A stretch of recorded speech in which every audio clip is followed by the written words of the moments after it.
Mom, I'm going to the major leagues.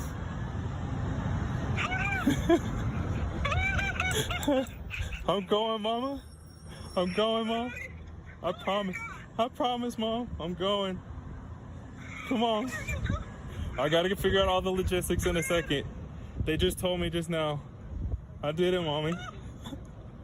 I did it, Mom.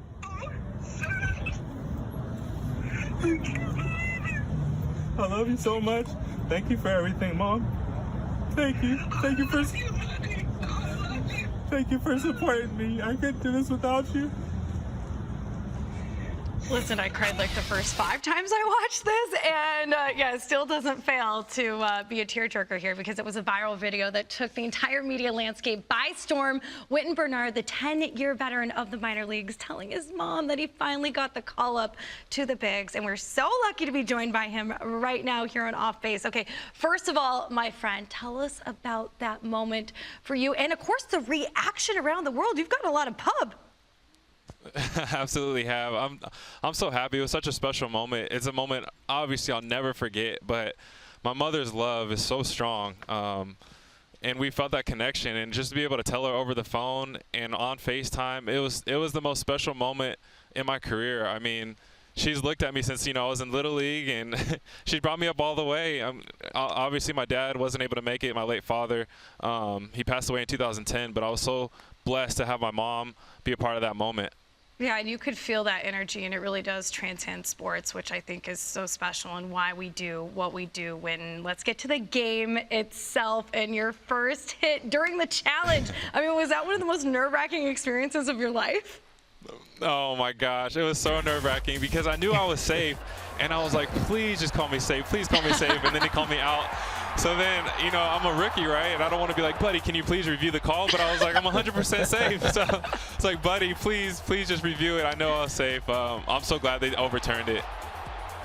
When Chris Young here, man, congratulations, first of all.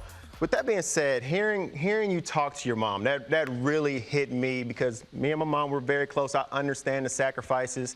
But if you could just elaborate a little bit on exactly what sacrifices you're talking about that you know your mother made and why you feel like you wouldn't be where you are right now without her. Man, anything in the world that I needed my whole life, she was there for me, as well as my father. They always told us growing up, like, anything that we didn't have, we want to give to you guys. So whether it was saxophone lessons, whether it was piano lessons, whether it was getting a tutor, anything we wanted, my parents were there for me. And especially when my dad had a stroke, she was there caring for my dad day in and day out. He was bedridden, so she had to get him up, take care of him full time like a 24-hour nurse. And I just saw how hard she worked, and I never shared that with her, but like, that was what gave me inspiration, throughout my whole career. I'm like, if my mom could go through all that, I know I could go through all these tough times and persevere.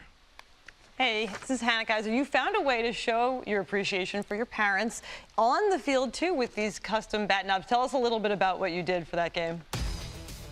So one of my great friends, his name is Kurt. He works for Powerball Bat Company, and he created these knobs for me, and something I can honor and look at before I go up to the plate each and every time. So there's my favorite picture with me and my dad. I'm riding the merry-go-round, and then of course me and my mom. She came to see me last year in Las Vegas, and those are my two greatest supporters in life. And my mom, I always put an extra ticket down for the game, one for her and one for my dad. Even though he's not here, I know he's going to be sitting in the seat right next to her. Oh no. Wynton, what's up, bro? This is Keith McPherson here now. You posted a great picture when you were called up. It was you as a kid, and you were wearing a Rockies t-shirt. No way were you a Rockies fan growing up, or did you just have the shirt? This is manifest destiny right here. I know, right? Well, honestly, I was a fan of everybody. I just looked up to a whole bunch of my favorite players growing up, but we got to take a trip out to Colorado, and so we never got to go to the stadium or anything, but I have a couple shirts when I was younger, and they were all Colorado Rockies shirts. So I figured I'd post that because, Rocky at heart. It was meant to be. Hey, I love that. Meant to be. Any player that's able to last 10 seasons in the minor leagues, everybody knows you've had to have some really good seasons in there. You were drafted in 2012. I looked back at your numbers, bro. 2014, 2015, you had monster seasons going from A-ball to AA, where you were 350, close to 400 on base percentage, 45 bags, 43 bags, back-to-back season. As you're moving up through those rankings, Did you feel like you were getting the call back then? I actually did. I was really hoping in 2015. I had a really good AA season, kind of like you said, and I was on the 40-man roster. But unfortunately, they didn't call me up. And then 2016, I went into spring training with the Tigers, and I made it until the very, very last day. And they chose another player, and I was pretty disappointed. But I figured it was an opportunity for me to keep growing and keep getting better. And so every year, it's crazy. Everybody's like, you're 31 and you're PRing and all your different stuff in my workouts and my hitting. It's like the sky's the limit. So I just never want to say I never gave it my all, but I've just been keep pushing forward and keep trying to get better every single day. For sure, for sure. You definitely earned your way and you earned your stripes. But with that being said, after waiting so long to get that chance, is the big leagues everything you thought it would be? Like, what was that first post-game spread that you was hype about?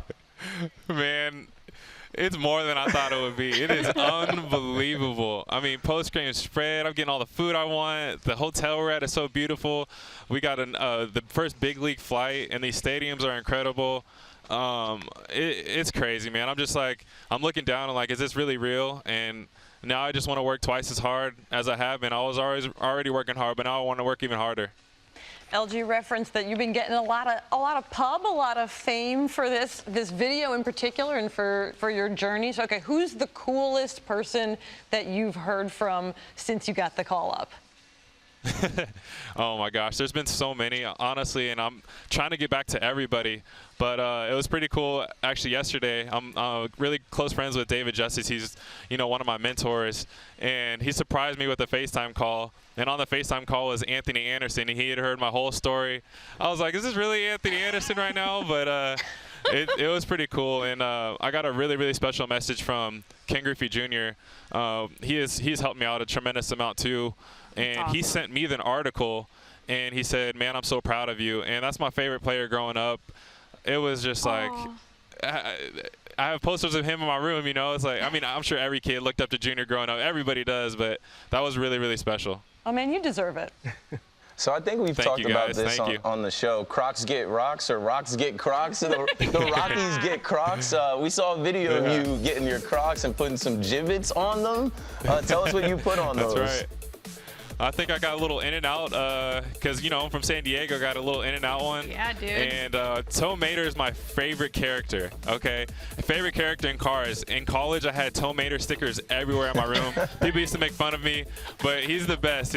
Oh, my gosh, I love him. And I got a couple other things. Sunflower makes me think of home. So Los Angeles Lakers, Kobe's one of my role models. So, yeah. And when I had one more for you, just because I feel like we can't leave this all being like, oh, he was just happy to get to the big leagues and, that's it. Like, where do we go from here?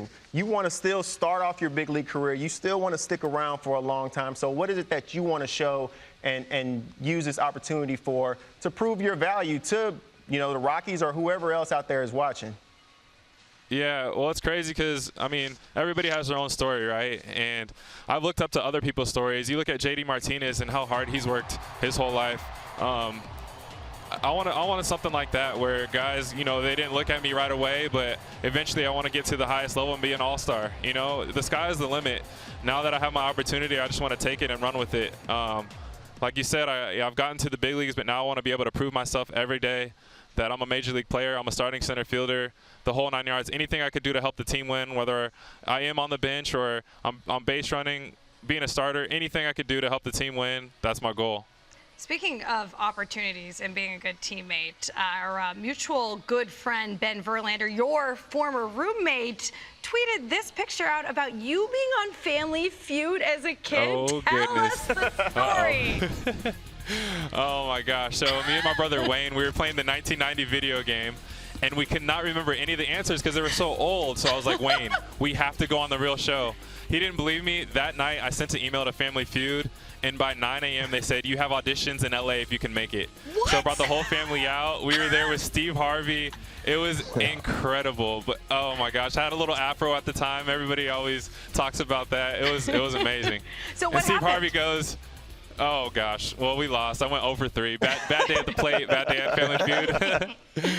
And what did Steve Harvey say about you?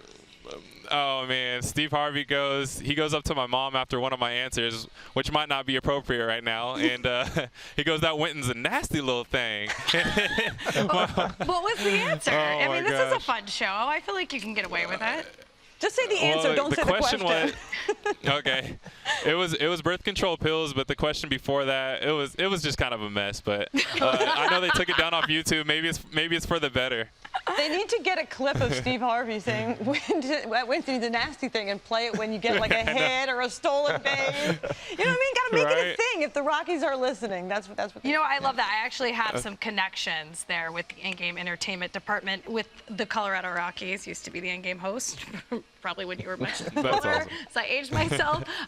Listen, Wynton, thank you so much for your time. Congratulations on everything, and we're all rooting for you. We know this is just the beginning for the Wynton Bernard story. Thank you guys. Thank you guys so much for having me on. God is good.